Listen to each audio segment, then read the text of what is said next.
obviamente, tá? Mas ela tem esse empoderamento psicológico de que ela, se ela gera vida, ela pode mudar uma vida. Se eu sou capaz de fazer um ser dentro de mim, por que eu não posso mudar uma atitude de um indivíduo? Sério, básico assim, né? Só que não é. Vamos lá, continuamos. Eu até achei assim uma curiosidade, né, quando eu estava organizando algumas coisas para falar para vocês. Olhem a origem das palavras, né? A palavra vítima, tá?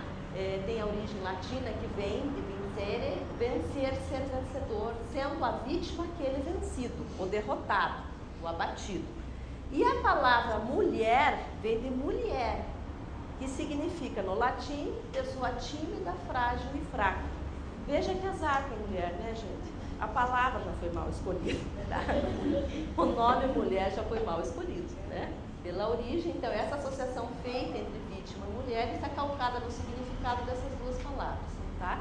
Quer dizer, a hora que você diz que você é mulher, você já está dizendo, eu sou mulher, eu sou fraca, frágil, tímida, porque mulher significa isso, né? É uma curiosidade apenas que eu achei interessante. Por favor. Veja, então, em termos desses processos de construção de gênero, né, nós temos a questão do autoconceito, tá? O autoconceito, quer dizer, como o homem se percebe perante uma sociedade, tá? Para ele se perceber bem perante uma sociedade, ele tem isso vai depender dos sentimentos de superioridade dele. Ele tem que se sentir superior de alguma forma. Isso faz parte dos processos psicossociais masculinos, tá? Mas nós temos condição de nos sentirmos superior de várias formas. Posso ser mais alta, posso ser mais forte, posso ser, enfim, né? Existem muitos meios. Eu posso ser mais forte no trabalho, eu posso ser mais forte em alguma habilidade que eu tenha, tá? E não é raro que na situação de violência doméstica contra a mulher se perceba que em vários campos da vida dele, esse homem não se sente forte, não se sente superior de alguma forma. Isso é uma necessidade psíquica dele, tá?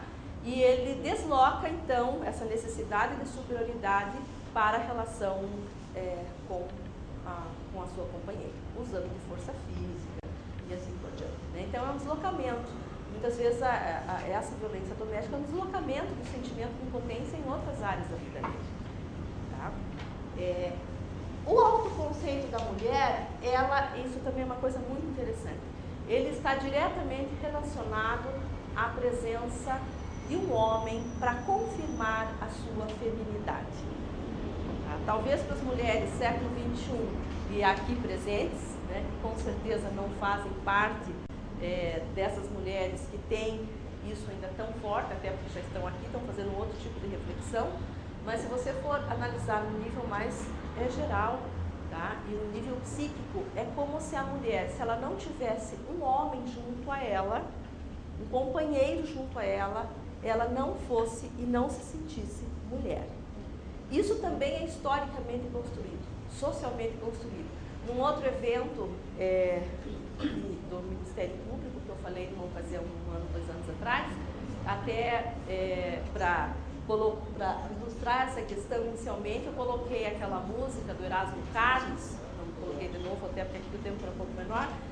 Algumas pessoas mais experientes, não mais velhas, mas vão lembrar, porque é de uma geração, aquela música do Erasmo Carlos que fala assim: um homem para chamar de seu, mesmo que esse homem seja eu.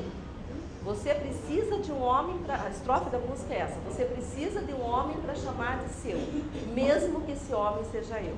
E se vocês observarem a letra toda dessa música, né, ela diz exatamente do psiquismo feminino, dessa necessidade da mulher, independentemente de quem seja esse homem, tá? Mas que ela tenha um homem ao seu lado, né? Isso tudo pode parecer meio estranho, né? Puxa, mas então ela está colocando a mulher, né, como responsável por tudo isso. Na verdade, o meu convite, gente, é que vocês vejam essa situação da violência doméstica contra a mulher sob várias perspectivas. Acho que tudo isso tem que ser considerado. Essa é a grande questão, né? E também agora esclarecendo aqui, que aqui eu estou focalizando numa relação específica de violência, que é entre mulher e parceiro. Até porque também as estatísticas mostram, né, que a grande maioria das situações de violência doméstica contra a mulher, chegando a quase 12% torno de 70%, 80% é pelo parceiro. Mas não vai dar tempo para a gente falar das especificidades da violência quando é do filho para a mãe, ou de uma idosa com outro tipo de relação. Infelizmente, aqui nós não vamos poder dar conta de todas essas especificidades. Essas coisas mudam um pouquinho. Algumas permanecem, outras mudam. Daí são outras histórias, tá? Mas aqui eu estou focalizando mais nessa questão, tá? Por favor, em termos de desenvolvimento psicológico, né, o que nós temos para focalizar? Tá? O papel das relações familiares, as diversas configurações que tem hoje, tá? Então, a criança, de alguma forma, ela vai ter na mãe o modelo de como deve ser uma mulher. Ela vai ter no pai o modelo de como deve ser um pai, tá? E como é que essa relação entre homem e mulher, como é que essa relação acontece? Tá? Só que aqui eu coloquei as diversas configurações para também alertá-los, né? Porque quando a gente fala em família, normalmente nos vem assim, pai, mãe e filhos. E nós sabemos na prática, daí essa outra via que eu tenho de trabalho, isso é gritante, né? Porque a gente trabalha daí muito com a população de Curitiba, enfim, em geral, porque as regionais pegam Curitiba inteira, né? Mas se formos pensar quantitativamente, a questão da população mais desfavorecida socialmente, as famílias não têm, estão longe de ter essa configuração tradicional. Tá? A nossa realidade hoje é outra. Papai, mamãe e filhos, tá? Unidos por muitos anos, se você for analisar no macro social, na realidade dessas famílias que fazem a maioria, vou falar do município de Curitiba, não é mais essa realidade. Papai, mamãe e filhos por muitos anos. Tá? Normalmente é uma mãe, onde vários papais rodam durante muito tempo, tá? Ou uma mãe sozinha, que horas está sozinha, daqui a pouco vem alguém, às vezes nem mãe nem pai, é uma avó que faz esse papel. Então também essa é uma outra questão que a gente, quando fala em família, tem que também, daí só isso já dá uma outra conversa também de que família estamos falando, né? Quando a gente fala de envolver a família, tá? Outra questão, né, que nós percebemos na história psicológica das vítimas e dos indivíduos autores de violência. Tá? Isso analisando já um pouco o que eles passaram na vida deles. Né? Então, história pessoal de frustrações intensas, repetidas. Tá? Então, foram infâncias difíceis, adolescências difíceis, com situações de privação de vários tipos, com situação de violência dentro de casa. Tá? Modelo de convivência violenta. Isso, gente, já está comprovado cientificamente. No Brasil já tem alguns centros, a UNB, a Federal do Rio Grande do Sul, alguns centros de pesquisa de violência familiar, né? Que desenvolvem pesquisas já há vários anos e que mostram que violência gera violência. Os autores de violência hoje contra a mulher aprenderam esse modelo na sua relação familiar e estão passando esse modelo para os seus filhos, que usarão esse modelo para as suas futuras companheiras, tá?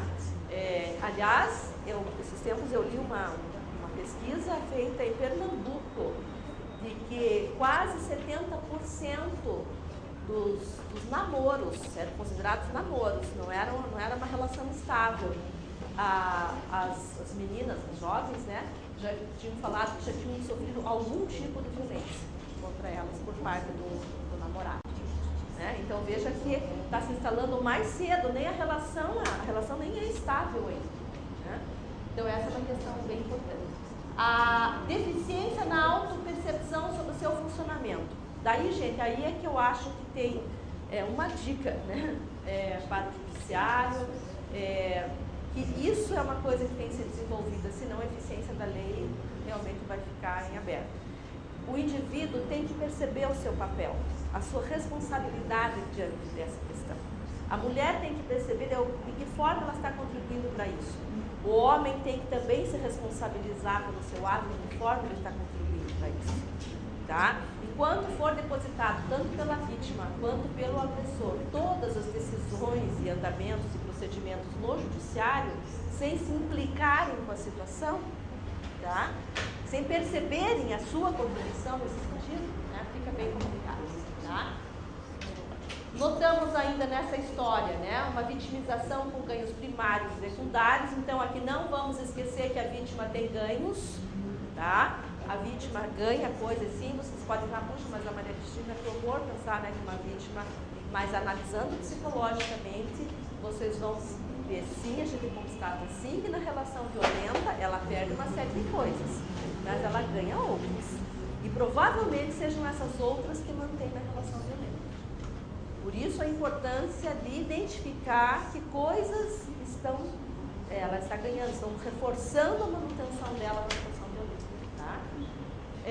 E o baixo limiar de frustração e alta impulsividade, que são duas características fundamentais no funcionamento psicológico do agressor. Pessoas que não toleram a frustração, tiveram uma história desde a infância de não serem frustrados, de não saberem lidar com as frustrações, e a resposta impulsiva frente à frustração, que é isso que vai acontecer na hora do conflito. Né?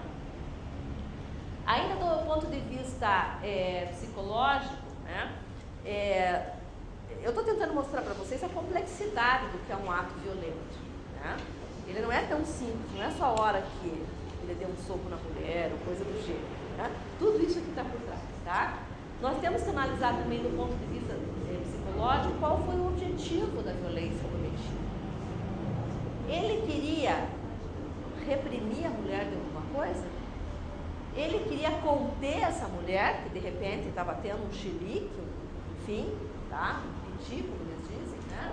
Um piti, ele precisava de uma contenção, e nessa contenção ele acabou machucando, enfim, né? Coisas do gênero. Ele queria educar, porque existe, vocês não imaginam o quanto existe isso ainda, né? A ideia é que você educa pela violência. Educa crianças e educa mulheres e educa todo mundo pela violência. Essa ideia ainda paira no imaginário. Você pode usar e deve usar da força física para educar.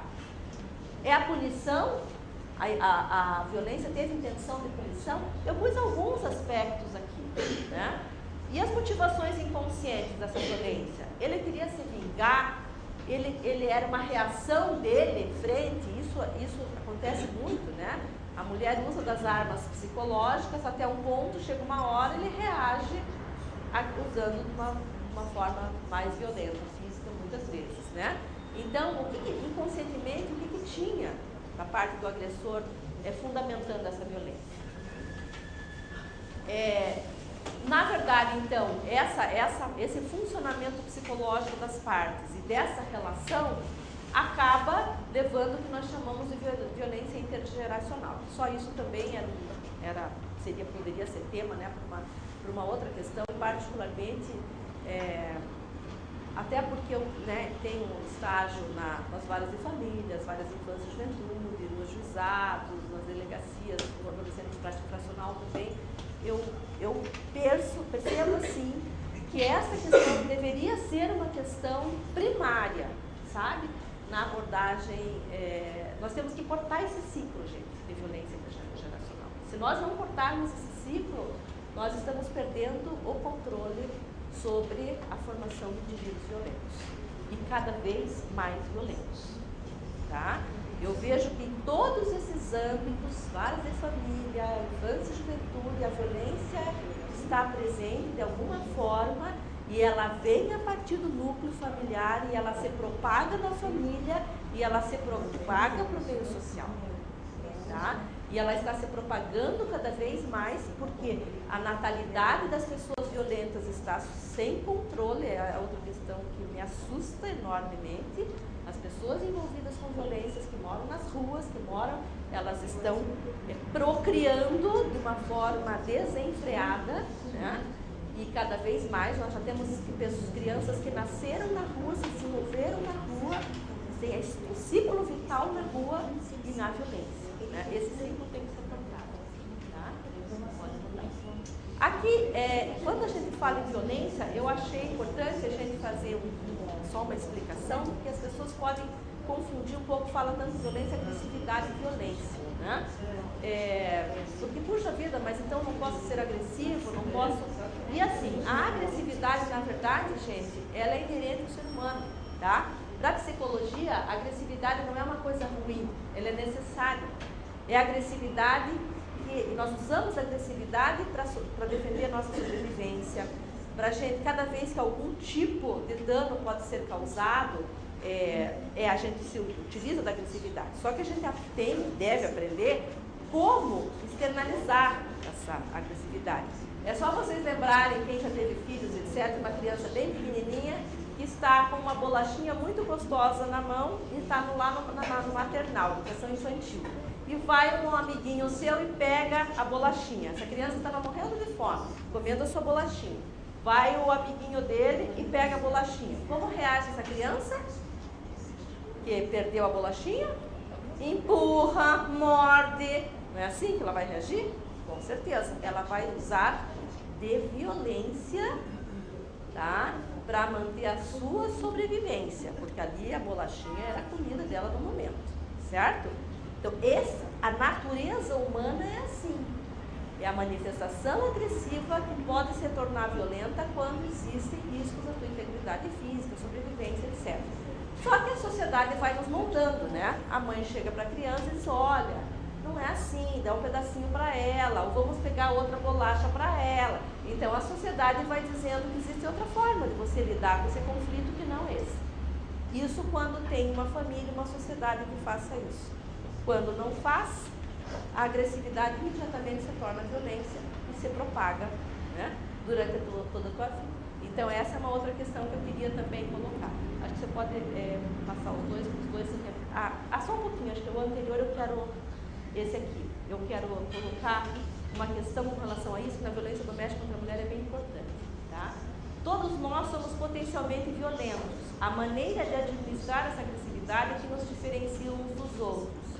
Alguns encontram formas construtivas para canalizar a própria destrutividade, mas aos que influenciados por fatores endógenos e exógenos costumam descarregar nos outros sua violência. Eu quis parar um pouquinho nesse slide porque é uma questão muito frequente na violência doméstica contra a mulher e que às vezes se esquece. Fatores endógenos ou exógenos, tá? Muitas e muitas vezes o agressor é portador de um transtorno mental ou é usuário de drogas, de álcool, drogas lícitas e ilícitas, tá? Então são fatores endógenos e exógenos, né, fora os fatores sociais, desemprego, etc. E que muitas vezes são deixados de lado e que daí teria que ter uma abordagem jurídica diferenciada.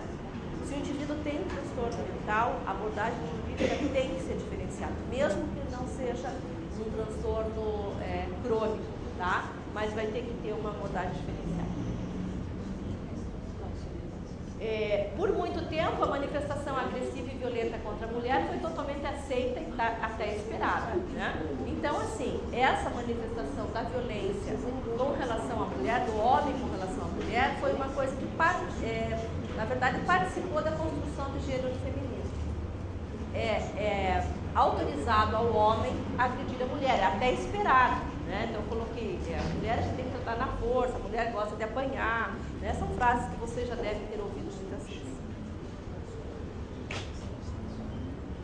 Perante essa dinâmica, o que nós vemos, né, que mantém essa dinâmica?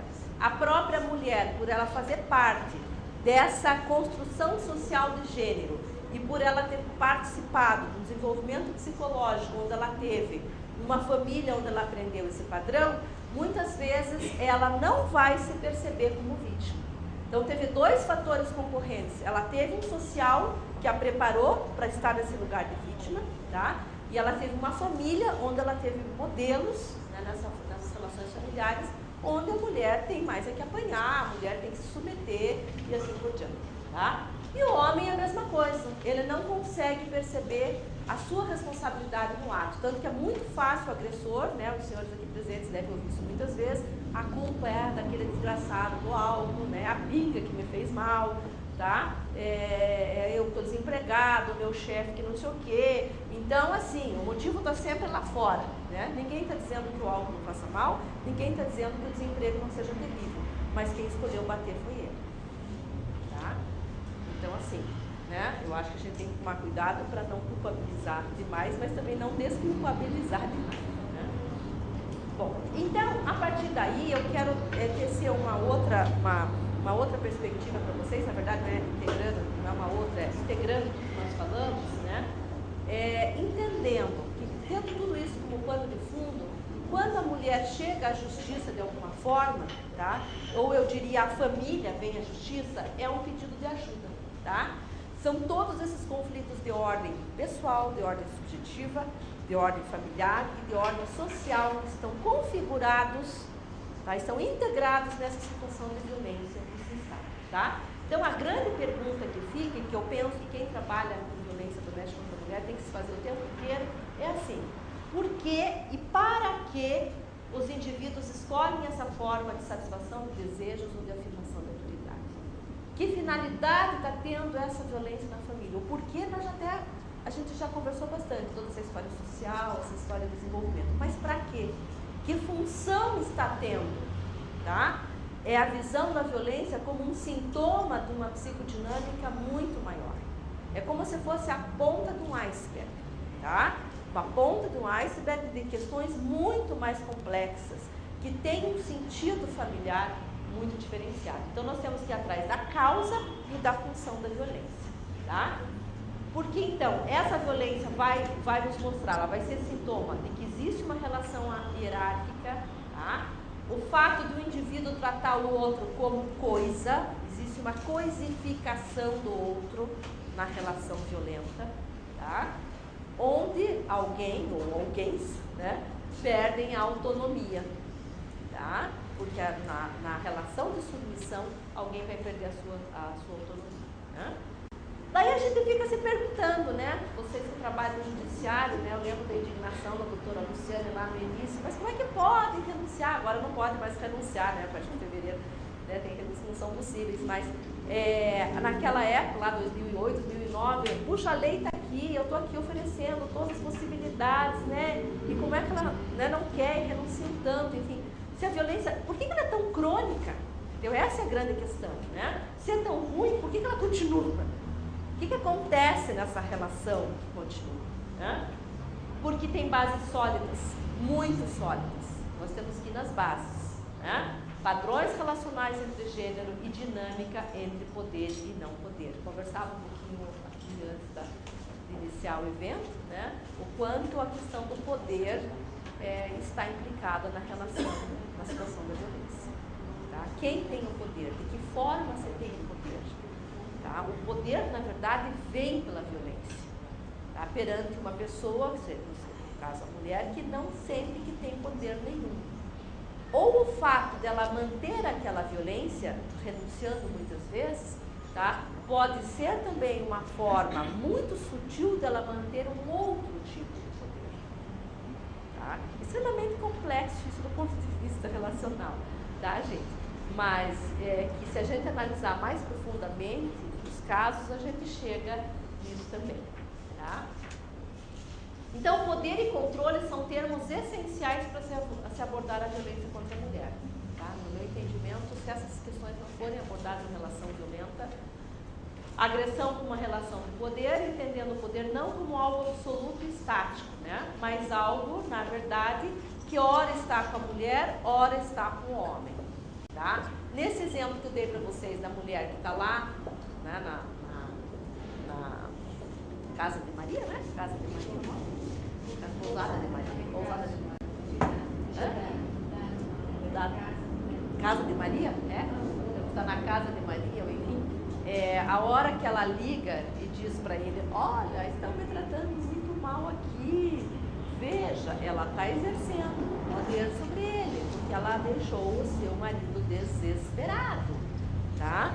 Imagina a situação dele, afetivo com os pais, querendo passar os dos pais para os filhos, não tendo a mínima ideia onde ela estava, né? Por isso que ele tinha ido lá, porque ele queria saber aonde que era esse lugar que ele estava, que além de estar com os filhos queridos dele, ainda ela estava sendo maltratada nesse lugar, porque não era verdade, tinha sabido que não era verdade, ela tinha informações que não era, né? Mas foi um jogo. Em outras palavras, foi um jogo, né? Um jogo para manter algum tipo de poder sobre esse marido, tá? Então, esse poder, ele vai de um lado para o outro. Tá? Um outro motivo que mantém essa relação violenta, que também muito recentemente os estudos começaram realmente a comprovar, é que a violência contra a mulher, interpretada por companheiro, é cíclica. Tá? É cíclica. E isso faz a gente entender por que determinadas ações, jurídicas inclusive, tomadas imediatamente ao momento, à ocorrência da violência, elas são mais eficazes do que se passar o tempo, tá, da violência, né? Quando nós iniciamos lá no juizado o estágio, né, estava no começo do juizado, então tinham casos que eram de renúncia que tinham acontecido já há bastante tempo, tá? Quanto mais, e daí a gente comprovou isso pelo trabalho mesmo, pela pesquisa dos casos, né, que a gente foi analisando.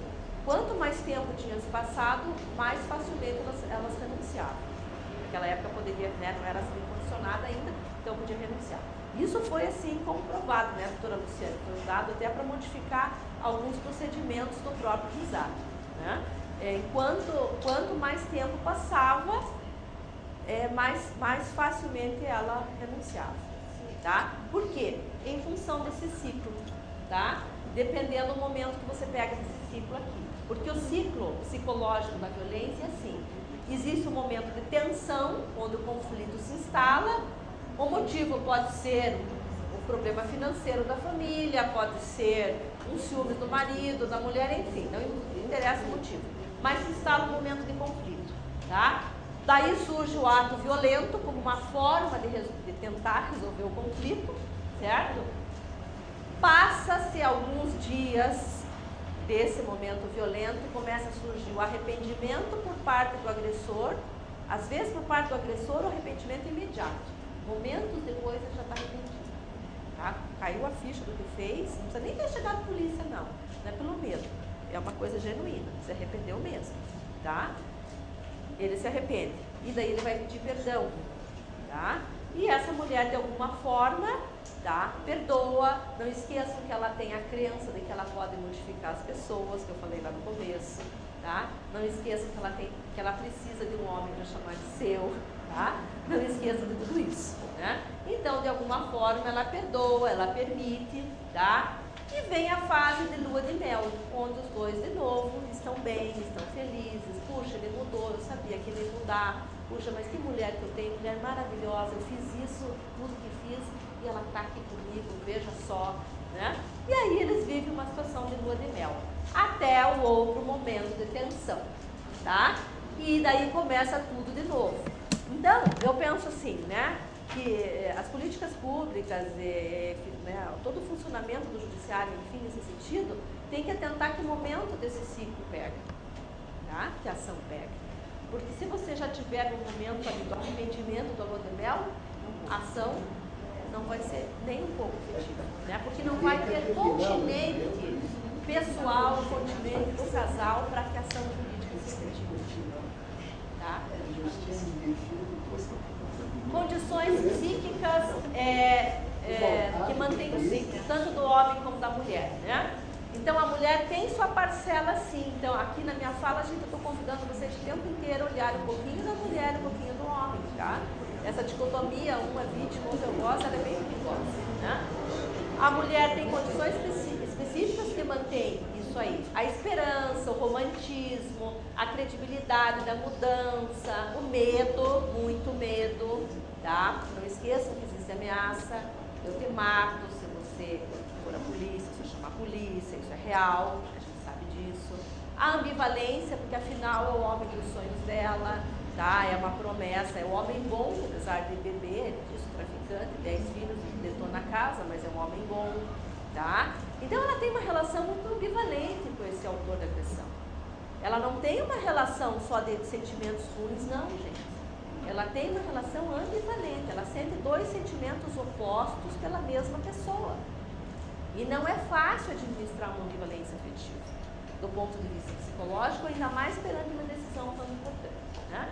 Ela sente pena do parceiro, tá? A autopiedade dela própria, né? E esses sentimentos dela mantêm o ciclo. Por parte do homem, nós temos a imaturidade, muitas vezes, e aí dá para fazer algumas aproximações quando o autor de violência é o filho e o companheiro, Porque a gente percebe que muitas vezes o autor de violência, embora seja companheiro, a mulher o trata quase como um filho, tá? Pela imaturidade psicológica dele, contribuindo até muitas vezes com a dependência do álcool, por exemplo, que é muito comum. Ela reclama que ele bebe, bate nela, mas ela vai no mercado e sempre traz uma caixinha de lata de cerveja, né? Para que o nenê, afinal, tem que mamar, né? Então, tem esse lado também, sabe? Que a gente não pode deixar de lado, né? Essa imaturidade masculina de alguma forma. Defesas projetivas, o que é defesa projetiva? É a tendência masculina de colocar no outro sempre. Tá? Isso faz parte do sexo masculino. O outro sempre ocupado, né? Uma dificuldade maior de autopercepção. Manipulação e segurança de sua importância. Claro, né, gente? O homem, ele está autorizado socialmente para ser o mais forte. Ainda. Tá? Apesar de todos os movimentos, né, sociais, etc., mas ainda existe uma autorização de que o homem é que tem o poder. Então, aqui a gente começa a pensar assim, né? Quando a gente pensa em violência, a gente pensa, mas violência não tem nada a ver com relação, com vínculo, são coisas opostas, tá? E por tudo isso que nós falamos, a gente pode ter uma outra perspectiva, que é a violência como vínculo, tá? Ela não está no contraponto do vínculo, ela é o vínculo. A mulher precisa se manter naquela relação, ele também precisa. E aí nós temos o que nós chamamos de codependência. Os dois se precisam, tá? Os dois se precisam socialmente para ocupar esses lugares de homem e mulher que essa sociedade definiu, tá? E os dois se precisam psicologicamente em função das suas histórias pessoais, tá? E essa relação de codependência, gente, é uma relação muito forte. Quando estabelece uma relação de codependência, é difícil. Não há judiciário que quer, tá? Não há judiciário que quebre, pelo menos da forma mais tradicional de ação, né? Porque existe uma necessidade dupla e mútua aí, tá? E daí, né, a gente passa a ver, então, a violência como uma situação de mão dupla, é uma relação de mão dupla, tá? Porque os dois se precisam de alguma forma. E daí vem a grande questão, quem que é vítima, quem que é o algoz? Isso tudo. Se é uma relação de codependência, tá? Se é uma relação com tudo isso que eu falei antes como base, quem efetivamente é vítima? Eu estou ampliando a questão, eu não estou justificando, por favor, que a partir daí os homens realmente possam, né, sair batendo nas mulheres, porque afinal elas, não é isso que eu estou dizendo, continuo achando muito errado tudo isso, mas eu estou chamando para um outro tipo de reflexão. Pode mudar a questão, né? A visão dicotomizada do modelo feminista a respeito da violência doméstica conduz a uma concepção maniqueísta da relação homem-mulher, produzindo a ideia da mulher eterna e santificada, vítima, né? E o homem como o demoníaco algoz, tá? Então, é muito comum, né, que pessoas vivam, trabalhem com a violência doméstica contra a mulher em cima dessa dicotomia. Mulher sempre será vítima, coitadinha, o homem sempre será o algoz, e mal. Do ponto de vista legal é isso, né? Foi ele que cometeu um crime e ela foi a vítima. Ok? Só que atrás dessa questão legal tem tudo isso que eu falei. E se não for abordado, não se chega, né? Esse autor achei interessante que ele coloca que deve haver limites para essa visão jurídica dualista, tá? A construção de dualidade macho, culpado, mulher e vítima para facilitar a denúncia, tá? Os relacionamentos conjugais são de parceria e que a violência pode ser também uma forma de comunicação, ainda que perversa, entre parceiros. Tá? Então, o jurídico tem que se abrir para isso, né? Sair um pouco da dicotomia, tá? O mal, o bom, né? E pensar um pouco nesse sentido, que a violência pode ser uma forma de comunicação. Então, o que nós temos que fazer? Né? Nós temos que entender essa comunicação, ela é uma comunicação das pessoas individualmente, ela é uma comunicação da família e ela é uma comunicação da sociedade. Através do ato violento contra a mulher, existe uma série de questões que estão sendo comunicadas. Tudo isso que eu falei antes, uma construção social do feminino, uma construção social do masculino, do modelo de relação de gênero que estamos passando para as futuras gerações, tá? Do estado atual da família, tá? E acima de tudo, de indivíduos que estão sofrendo, sejam algozes ou vítimas, tá? Mas indivíduos, né? Então nós temos que buscar o que está se comunicando atrás disso, tá? Eu coloquei aqui algumas possibilidades de atuação da psicologia especificamente, né, que objetivos o nosso campo de conhecimento poderia auxiliar o judiciário. Eu vou ler assim, porque não vai dar para a gente falar profundamente cada um, só no tempo. Avaliar o grau de risco e as variáveis que favorecem a situação, relevar a fase de desenvolvimento da vítima e do agressor, propiciar que a vítima e o agressor se expressem, né, da fala a esses indivíduos, favorecer mudanças nas relações familiares, interferir no ciclo da violência, auxiliar o agressor a responsabilizar-se pelo ato, propiciar a devolução do poder de limite à família e resgate das potencialidades do grupo familiar, abordar a mulher como agente capaz de construir estratégias transformando seu cotidiano. Então, todas essas ações aí são possíveis, né? São no sentido de resgatar toda aquela questão anterior que eu falei. Eu coloquei aqui 2 exemplos bem breves de algumas experiências que a gente teve, teria muitos dados a passar, mas só para vocês terem ideia de que algumas mudanças, quem sabe, sejam possíveis, né? Em 2010, nós desenvolvemos, 2010, na Delegacia da Mulher, eu tenho estágio lá também, nesse momento até não sou supervisora lá, é uma colega minha, mas a gente mantém as atividades da delegacia. A gente fazia, logo após o boletim de ocorrência, na semana seguinte as mulheres eram chamadas para, enfim, fazer a representação na delegacia inicialmente, né? Elas eram chamadas uma semana depois. Isso depois mudou o procedimento judiciário e passou para o juizado, né? Mas nesse momento era lá na delegacia. E assim, só para ter um exemplo, eu teria vários outros dados para falar para vocês, mas eu particularmente acho que é uma coisa que até vou estudar um pouco do doutorado, isso, porque eu vou voltar no doutorado para a Lei Maria da Penha. Eu penso que talvez na delegacia coubesse um sistema de filtragem, sabe? Antes até do próprio BO. É uma experiência assim, que eu tive naquela época e indiretamente, assim, eu acho que dá para a gente estabelecer alguns procedimentos a nível de delegacia para a mulher ter mais certeza do que ela quer naquele caso, para decodificar essa demanda dela, sabe? Não sei se filtragem seria o melhor termo, o que me vem nesse momento, né? Do que a gente vê, quando a gente fez esse grupo, claro, a gente fez o boletim de ocorrência já, tá? Mas nós percebemos a necessidade dessas mulheres falarem. 85% dos grupos, elas realmente participavam. Nesse grupo era explicado a Lei Maria da Penha, todos os procedimentos jurídicos, a questão da escolha dela, tá? Do papel dela, dali em diante, dentro do procedimento jurídico, né? Era um grupo de sensibilização nesse sentido, tá? Então, assim, me mostrou que as mulheres precisam de um espaço nesse momento para falarem sobre essa questão e decodificarem melhor o que elas estão querendo no sistema de justiça, gente. Porque boa parte não sabe o que está querendo, o que está buscando no sistema de justiça, ou está enganada, na verdade, sobre o que ela pode encontrar lá, tá? Agora, tem um outro dado que é importante, que 49% faltavam. Nessa época, assim, para a gente tomar a dimensão da questão em Curitiba, né? Nessa época, por exemplo, se 100 faziam o BO, 100 mulheres, tá? 100 mulheres faziam o BO, as 100 eram chamadas para o grupo na semana seguinte. Só 50 vinham, tá? Só 50 vinham, tá? Aí nós já tínhamos uma perda de 50%. 50, tá? Dessas 50 que vinham, tá? Em torno de 30% representavam. Outras, na época que era possível, né? Que agora já mudou, né? Mas na época que era possível, 30% representavam. Dessas 30% que representavam, daí que eram chamadas na sequência, todas eram chamadas lá para o juizado, para a segunda etapa, né? Nós tínhamos uma perda de mais 50%. E simplesmente se perdiam no caminho. Tá? Então, assim, vão vendo como vão se perdendo. O que vai acontecendo é que aquele ciclo vai se modificando, né? O ciclo vai caminhando, entendeu? O ciclo da violência contra a mulher vai caminhando e as perdas vão acontecendo.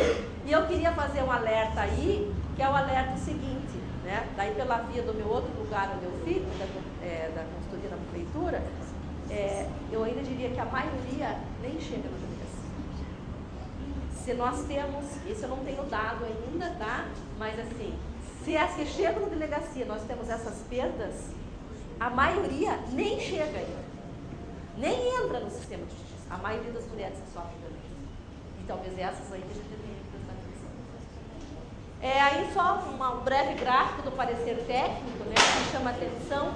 A gente na verdade, identificava como é que elas estavam no começo do grupo e no final do grupo. E o que chama atenção, um dado mais significativo em termos de ansiedade, sintomas depressivos, reações agressivas, apatia, medo e segurança. O maior ganho para nós foi o aumento da segurança. Quando depois de serem acolhidas, que, tinham as informações, que sentiam um espaço de escuta, interessadas no que elas sentiam sobre tudo isso, a segurança elas são mais seguras do que elas queriam, do que elas pensavam sobre o assunto. Tá? No juizado de violência doméstica contra a mulher, a gente desenvolveu alguns projetos também, que cada um desses eu poderia ficar falando uma hora sobre eles, aqui é só para citar. Grupo de recepção às vítimas, né? Então, no primeiro momento que elas chegam ao juizado, nós participamos de alguns grupos que lá são desenvolvidos de recepção às vítimas. Grupos de orientação às vítimas que renunciavam, esse grupo tende a diminuir, né, cada vez mais, agora de fevereiro para cá, em função da incondicionalidade da denúncia.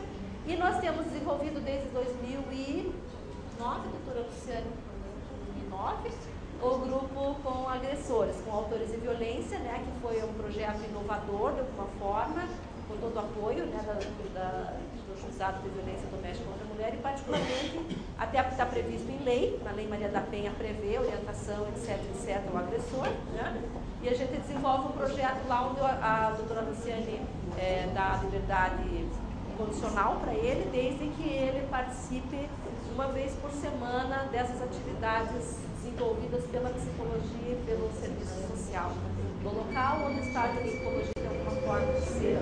A gente tem tido alguns resultados bem interessantes que daí fica para uma outra oportunidade. Né? O que a gente identificou em todas essas inserções, em todos esses trabalhos, né? A necessidade, com a doutora Eliane,